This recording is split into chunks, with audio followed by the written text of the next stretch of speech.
North pole, લેખક Jitesh Donga. North pole chapter 1. રાત્રિના 3. Balcony, room number 305. Ashirwad hostel, Nana Bazar, Vallabh Vidyanagar. Royal stag વિસ્કીના 5 peg લગાવીને રૂમ નંબર 305ની બાલ્કનીમાં ચાંદાના અજવાળામાં ગોપાલ પડ્યો હતો. હાથમાં રહેલી વિસ્કીની ખાલી બોટલ ઊંધી પકડીને તે કાચમાં આકાશનો ગોળ ચાંદ રસગુલ્લા જેવો બની જતો જોતો હતો. બોટલમાં દેખાતા લંબગોળ ચાંદને જોઈને તે નશામાં મુસ્કુરાયો. તે ચાંદને કશુંક બોલવા માંગતો હતો, પણ નશામાં શિથિલ થઈ ગયેલું દિમાગ શબ્દો ગોઠવી શકતું ન હતું. છેવટે 4:05 શબ્દો જીભ ઉપર આવ્યા. આંખો પૂરી ખુલી. હાથ વિસ્કીની બોટલ ટાઈટ પકડવા લાગ્યા અને ગોપાલે કાચમાં દેખાતા આકાશ તરફ જોઈને મોટેથી રાડ પાડી. હું આ દુનિયા પરનો સૌથી મોટો ચૂતિયો છું. રૂમની બાથરૂમમાં ઉલટી કરીને પડેલો ગોપાલનો રૂમ પાર્ટનર વિજય તે અવાજ સાંભળીને રસ્તામાં સૂતેલા કૂતરા ઉપર કોઈક પથ્થર ફેંકે અને કૂતરું જાગે તેવી અદામાં ઝબકીને જાગી ગયો. બાથરૂમના અંધારામાં ચારે બાજુ તેણે જોયું અને પછી ગોપાલને સાદ કરીને કહ્યું, साले कमीने चिल्ला मत. सामने हॉस्टल में तेरी भाभी रहती है, उठ जाएगी. તે બોલ્યો. વિજય જ્યારે પણ પીતો ત્યારે તે ગુજરાતી મૂકીને હિન્દી બોલવા લાગતો. કોણ? સંધ્યા ભાભી? ગોપાલે બાલ્કનીમાં સૂતા સૂતા પૂછ્યું. अरे नहीं, संध्या तो लंबे कपड़े पहनती है ना साले. वो अपनी ऋतु है ना, वो. ઓ ઋતુ ભાભી, બ્લू शॉर्ट्स वाली, सफेद जांघों वाली, बिना बालों की बगल वाली, कलरफुल फूलों वाली, नायलॉन की चड्डी बाहर सुखाने वाली, कमर पे तिल वाली. अरे चुप साले, साले सुन जाएगी वो. વિજય ગુસ્સામાં બોલ્યો અને બાથરૂમની દિવાલ પકડીને ઊભો થયો. બાથરૂમ બહાર આવ્યો. તેના શરીર ઉપર મોટા અક્ષરે જોકી લખેલી અડધી ઉતરેલી ચડ્ડી જ હતી. તે પોતાના બેડ પાસે ગયો. લેપટોપ લીધું. બહાર બાલ્કનીમાં જઈ ત્યાં પડેલા ગોપાલ પાસે મૂક્યું અને ધીમેથી ગોપાલના કાનમાં કહ્યું, जोर से मत बोल. जो भी लिखना है फेसबुक पे लिख दे. तेरे 360 फ्रेंड्स को बता दे. ગોપાલે નશામાં કોઈ જવાબ ના આપ્યો એટલે વિજયે લેપટોપ ખોલી આપ્યું. पासवर्ड क्या है? ફક વિજય 1805. ગોપાલ બોલ્યો. વિજયે પાસવર્ડ નાખીને જગતના સૌથી ધીમા વાઈફાઈમાં વેબ બ્રાઉઝર ખોલ્યું. F લખીને એન્ટર કર્યું. 10 મિનિટ પછી સામે લોડ થયેલી સાઇટમાં ગોપાલ પટેલનું ફેસબુક એકાઉન્ટ ખુલ્યું. ओए गोपू, गोपू, गोपू, गोपू. ગોપાલને ગાલ ઉપર થપથપાવીને થોડોક જગાડીને વિજયે પૂછ્યું, ये फेसबुक पूछ रहा है व्हाट्स ऑन योर माइंड. क्या लिखूं? लिख मेरे यार, लिख. ગોપાલ સૂતા સૂતા જ એની આંખો આગળ રાખેલા લેપટોપમાં ઝીણી આંખે સ્ક્રીનમાં જોવા લાગ્યો અને બોલ્યો, लिख कि मैं इस दुनिया का सबसे बड़ा चूतिया हूं. लिख. વિજયે લખ્યું, પોસ્ટ કર્યું. થોડીક વાર સ્ક્રીન પર જોતો રહ્યો. અચાનક એક લાઈક આવી. अबे ओए गोपू, तेरे को तो लाइक्स भी मिलती है भाई. વિજયે કહ્યું, પણ ગોપાલને ઊંઘ આવી ગઈ હતી. વિજય પણ ત્યાં જ સૂઈ ગયો. સવારે 11 વાગ્યે જ્યારે રૂમનું સફાઈ પોતું કરવાવાળા માસી આવ્યા ત્યારે તેણે ગુસ્સામાં ભીનું પોતું બાલ્કનીમાં સૂતેલા ગોપાલના ચહેરા પર ફેરવ્યું. ફિનાઇલવાળા પાણીની સુગંધથી તેની આંખ ખુલી. સૂરજના કિરણો આંખમાં પડ્યા અને તરત જ માથાના દુખાવાનો અહેસાસ થયો. સામે જગદંબાની જેમ કોપાયમાન થયેલા માસી દેખાયા. પોતાની કમર પરથી વિજયના પગ હટાવીને તે બાલ્કનીની ગ્રીલ પકડીને ઊભો થયો. પોતાના કપડાં? શરીર પર માત્ર જમણા પગમાં પહેરેલી કેપરી હતી. ડાબા પગની કેપરી ફાડી નંખાયેલી હતી. કમરના રબરના લીધે કેપરી હજુ કમર પકડીને લટકતી જીવી રહી હતી. તેણે પોતાના હાથ સૂંઘ્યા. હથેળીમાંથી વિસ્કી, ટૂથપેસ્ટ, ચોકલેટ અને પરસેવાની ભેગી થઈને વિચિત્ર દુર્ગંધ આવતી હતી. માસી બાજુમાં આવીને બોલ્યા, શું દશા કરી નાખી છે રૂમની ગોપુભાઈ? કોણે કરી? કોણે કરી? ગોપાલને કશું યાદ આવતું ન હતું. માસીને ગુસ્સો આવ્યો.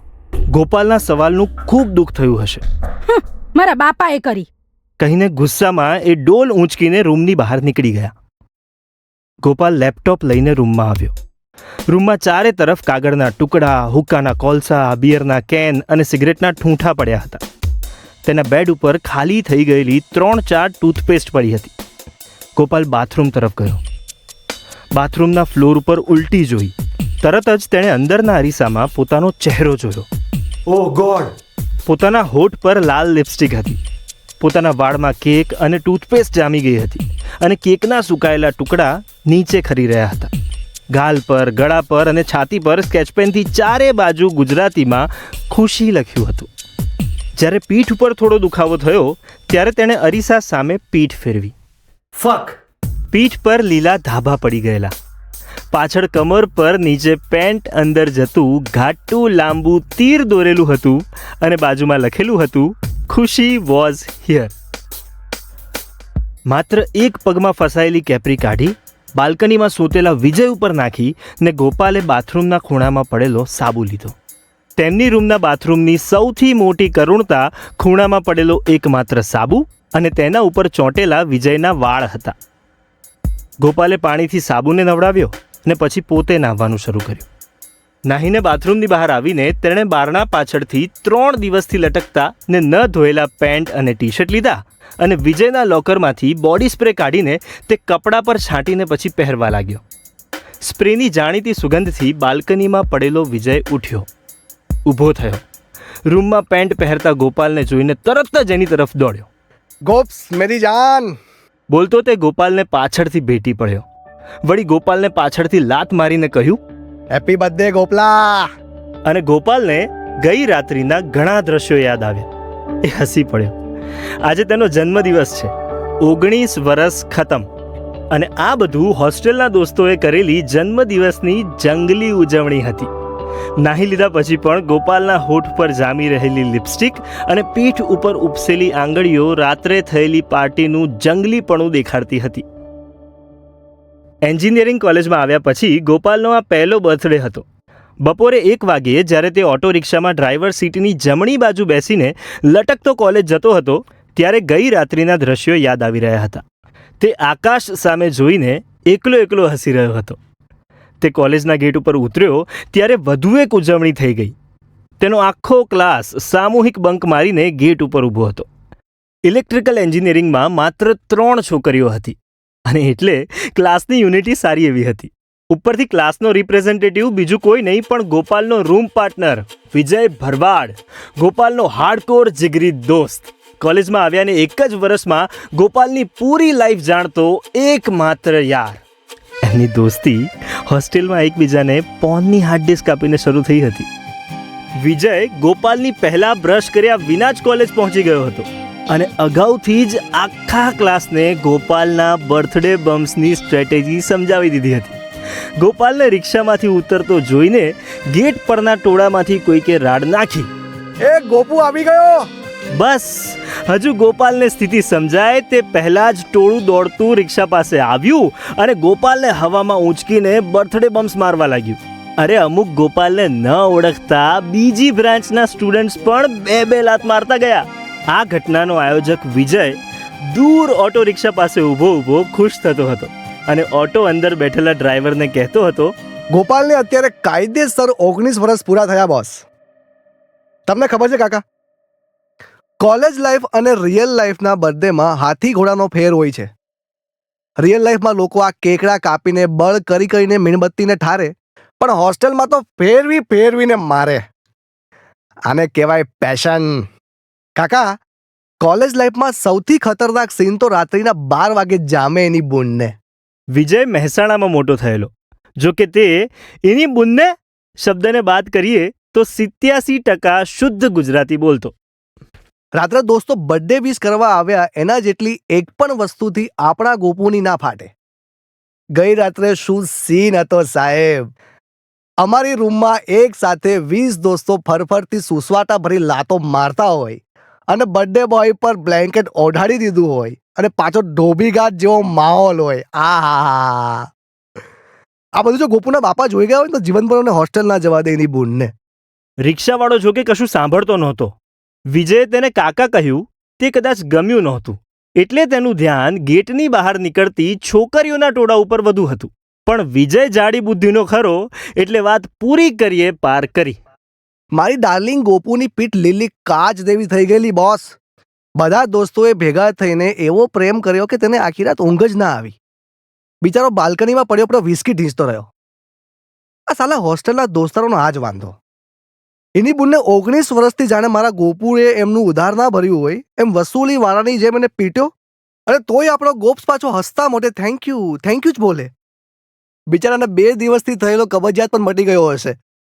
હજુ વિજયની વાર્તા ચાલુ જ હતી. છોકરીઓનું એક ટોળું આવ્યું. રિક્ષાવાળાએ વિદ્યાનગર બૂમ પાડી. છોકરીઓ રિક્ષામાં બેસવા લાગી. રિક્ષા વિજય પાછળથી ભાગી ગઈ, પણ વિજય હજુ ગોપાલ સામે જોઈને રિક્ષાવાળાને પોતાની વાર્તા જ કહેતો હતો. કાકા, રાત્રે પીને બેવડો થઈને ગોપલો શું બોલતો હતો એની બૂનને. મોટો ફિલોસોફર બની ગયેલો. મેં તો મારા ફોનમાં એનું બધું ભાષણ રેકોર્ડ કરીને રાખ્યું છે. આજે રાત્રે સંભળાવું સાલાને. અને કાકા, 100 વાતની એક વાત, સાલું ગઈકાલે એ ખબર ના પડી કે ગોપલાની પીઠ પર મારી ગર્લફ્રેન્ડનું નામ કોણે લખ્યું હશે. બાય ધ વે કાકા, એનું નામ ખુશી છે. તમારી રિક્ષામાં જ વિદ્યાનગર આવે છે. ખુશી આપણો લવ છે હો. એ પણ વન સાઇડેડ એની બૂનને.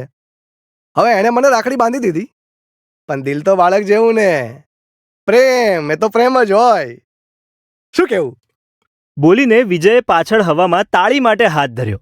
પણ જ્યારે રિક્ષામાંથી તાળી ન આવી ત્યારે તેને ખબર પડી કે રિક્ષા જતી રહી હતી અને અત્યાર સુધી તે હવામાં એકલો બકતો હતો અને ગેટ પાસે ઊભેલી છોકરીઓ તેને જોઈને હસી રહી હતી.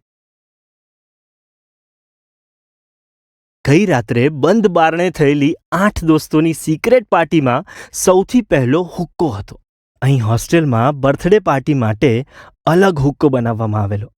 રૂમ 306નો જનક હોસ્ટેલના રસોડામાંથી અથાણાના કાચની બોટલ ચોરીને લાવેલો. હોસ્ટેલના પાણીના ફિલ્ટરની નળી પણ ચોરવામાં આવેલી. બોટલના ઢાંકણામાં વચ્ચે કાણું પાડી ફિલ્ટરની નળી વાપરીને જાતે જ હુક્કો બનાવી લાવેલો. હુક્કાના ફ્લેવરવાળા કોલસા બર્થડે બોયના પૈસા ચોરીને ખરીદવામાં આવેલા. હુક્કો ચડ્યા પછી ગોપાલને ભેટીને વિજય રડવા લાગેલો. તે પોતાનો ભૂતકાળનો પ્રેમ ને વર્તમાનની બહેન બની ગયેલી ખુશીની વાતો કરતો હતો. વિજયે જ ગોપાલની પીઠ પર ખુશી વોઝ હિયર લખીને ખુશીની રાખડીનો ગુસ્સો કાઢેલો. સામે ટલ્લી થયેલો ગોપાલ જે કંઈ પણ બોલી રહ્યો હતો તે કોઈને સમજાતું નહોતું. પણ બધા નશામાં થોડી વારે મોટા અવાજે સાચી વાત, આ સાચી વાત એમ કહેતા હતા. છેલ્લે મોડી રાત્રે જ્યારે બાથરૂમની ડોલમાં ઠંડી થવા રાખેલી વિસ્કીની પાર્ટી ચાલુ થઈ તે પછી નશામાં શું થયું તે કોઈને યાદ નહોતું. કોઈને યાદ નહોતું કે ગોપાલના આખા શરીર પર કેક અને ટૂથપેસ્ટ કોણે લગાવી દીધેલી. જોકે લિપસ્ટિક ગોપાલે ખુદે જ કરેલી. સાંજ પડી. સાંજે ગોપાલ અને વિજય રોડ ઉપર ફરવા નીકળ્યા. વિદ્યાનગરના રસ્તાઓ ઉપર સાંજે નીકળતી છોકરીઓ આ બંનેની આંખોને ઠંડક આપતી. જીવન વિશેની ફિલોસોફિકલ વાતો થતી. આજે બંને એક ચાની લારી પર ઊભા રહીને સિગરેટ અને ચા પીતા દિલની વાતો કરી રહ્યા હતા. ચા સુટ્ટાના રૂપિયા તું આપે છે ને? લે કેમ? તારો બર્થડે છે એની બૂનને. વિજયે કહ્યું. ગોપાલે ભારે હૃદયથી 2 ચા અને 1 સિગારેટનું પેમેન્ટ કર્યું. પછી એમની રોજની જેમ ફિલોસોફિકલ વાતો ચાલુ થઈ. વિજય બુન, યાર આ ધરતી પર મારો અનુભવ 19 વર્ષનો છે. ગોપાલ વિજયના ઇની બુન્ને શબ્દના અતિ ઉપયોગને લીધે તેને વિજય બુન જ કહેતો. અને ખબર છે યાર, મેં હજુ કશું ઉકાળ્યું જ નથી. કશું જ નહીં. બાપના પૈસે ભણ્યો છું, બાપના પૈસે લહેર કરું છું. આ સિગરેટમાં પણ મારા બાપાના ખેતરમાં કાળા તડકામાં કામ કરીને નીકળેલા પરસેવાની સુગંધ આવે છે. ગોપાલ સિગરેટનો ધુમાડો ઉપર ફેંકીને બોલ્યો. એ ના, સિગરેટના ધુમાડામાં એવી સુગંધ ના આવે હો ભઈલા. આગળ બોલ. તને મજાક લાગે છે મારી વાત? ગોપાલે કહ્યું. એ સિરિયસ હતો. ના બકા, પણ જરૂરી થોડું છે કે માત્ર 19 વર્ષના છોકરાએ આ દુનિયા પર કંઈક ઉકાળી જ લેવું. ઠીક છે ને, લાઈફ છે, જલસાથી જીવને એની બૂનને. તું જ તો કહેતો હતો ગઈ રાત્રે પીધા પછી. મારા ફોનમાં બધું રેકોર્ડ કરીને રાખ્યું છે. હું શું બોલતો હતો રાત્રે? એ બધું જવા દે. અત્યારે શું બાફી રહ્યો છે તે ક્લિયર કર. મારે કોમન માણસ નથી બનવું યાર. મારે મારું મન કહે છે તેવું જીવીને દેખાડવું છે. મારે આ સોસાયટીએ બનાવેલા ચોકઠામાં મારી જાતને સેટ નથી કરવી યાર. મારે દુનિયાને દેખાડી દેવું છે કે હૃદયના ઊંડાણમાં પડેલા સપનાઓને ઉલેચીને પણ તમે જીવી શકો છો. બહુ ભારે શબ્દો બોલે ને કંઈ સપનાઓ ઉલેચીને. બોન, ગોપાલે ગુસ્સે થઈને કહ્યું. આ તો એમાં શું છે? તારા સપના શું છે બોલ. એ જ તો મને એ જ ખબર નથી કે મારું દિલ શું ચાહે છે. મારો રસનો વિષય ખબર નથી. અલ્યા, દિલની વાત સાંભળતા જ આવડતું નથી મને. તો પછી રાહ જો ને, ક્યારેક ખબર પડશે. ના વિજય, આ સમય રાહ જોઈને બેસી રહેવાનો નથી યાર. મને ખબર છે કે 20 વર્ષે આપણે શું બનવું તે નક્કી કરી લેવાનું ન હોય. પરંતુ યાર, હું જ્યારે એ વિચાર સાથે જીવું છું કે હજુ વાર છે એ બધું જાણવાની, બસ ત્યારે મને મનમાં ઊભી થતી આશાઓ, ડર, ઝંખના આ બધું જ સડાવી મૂકે છે અંદરથી. રાહ જોઈને ખબર પડતી હોત તો પછી આજકાલ દેખાતા હજારો વડીલો આવી બોગસ લાઈફ ના જીવતા હોત. કશું કરવું પડશે. એવું કંઈક કરવું પડશે કે જેથી હું કોમન મેનની જાતે બનાવી કાઢેલી ટેગથી ઉપર ઉઠીને જીવતો થઈ જાઉં. એવું કશુંક છે. વિજય ગોપાલના મનની વાત જાણતો હતો. તેને ખબર હતી પોતાના ગોપ્સની અંદર રહેલો તણખો. માત્ર તણખો નહીં, એક આગ, કશુંક બનવાની તડપ. તે આગથી પેદા થયેલી એવી ગરમી જે ગોપાલને અંદરથી જલાવી રહી હતી. પણ ગોપાલ પોતાના જીગરી યાર પાસે પણ વ્યક્ત કરી શકતો નહોતો, કારણ કે જવાબ તેને ખુદને પણ ખબર ન હતી. વિજયે ગઈ રાત્રે ગોપાલે બબડેલી એ વાતોને રેકોર્ડ કરીને રાખેલી હતી, પણ ગોપાલને એ સંભળાવે એ પહેલાં તે જતો રહ્યો. પરંતુ વિજય સમજતો હતો કે આ ઉંમર એવું વિચારવા કરતાં નવા નવા પ્રયોગો કરીને થોડા ખુદના સત્યો ઘડવાની છે. જોકે વિજયને આવું ગહન સત્ય દોસ્તને બોલતા આવડતું નહોતું. તેણે ગોપાલને બૂમ પાડી. ગોપ્સ, તારા જેવું ગહન સત્ય તારા દોસ્તને બોલતા આવડતું નથી, પરંતુ તારા માટે જાન કુરબાન છે ગાંડા. થોડું ફેસબુક ચેક કરતો જાજે. તારી બર્થડે ગિફ્ટ મેં રાત્રે જ આપી દીધી છે. ગોપાલે ચાલતા ચાલતા મોબાઈલ ડેટા ચાલુ કરી ફેસબુક લોડ કર્યું. ફક! गोपाल ने ध्रासको पड़ो. स्टेटस: मैं इस दुनिया का सबसे बड़ा चूतिया हूँ. 18 लाइक्स, 30 कमेंट्स, अमुक वांचवा लायक कमेंट्स. આજે ખબર પડી દોસ્તોની સૌથી રિપીટ થયેલી કમેન્ટ, એ ભાઈ ફેસબુક પર ફેમિલી પણ હોય, આવું ના લખાય, તમારી પેઢીને કેટલું કહેવું. ગોપાલના દૂરના uncle: very good, proud of my best ચૂતિયા ફ્રેન્ડ. મારી બર્થડે ગિફ્ટ આ જ છે. વિજય બોલ: હેપી બર્થડે. પીધો છે કે એકાઉન્ટ હેક થઈ ગયું છે? સ્કૂલનો જૂનો દોસ્ત. સંસ્કાર: એક વડીલ: જલ્દી ડિલીટ કર નાલાયક ગોપલા. બાજુના રૂમનો રજત: આઈ એમ સ્પીચલેસ. 12મા ધોરણ સુધી તો તું ડાયો હતો યાર. એક સગાની છોકરી. ગોપાલ હસી પડ્યો ને પોસ્ટ ડિલીટ કરી નાખી. પાછો ફરીને દોડતો વિજય તરફ ગયો ને બધાની વચ્ચે તેને વાલથી મારવા લાગ્યો. ચાની લારી પર બધા જોતા રહ્યા. ઝઘડ્યા પછી એકબીજાને ભેટીને બંને હોસ્ટેલ તરફ ચાલી નીકળ્યા.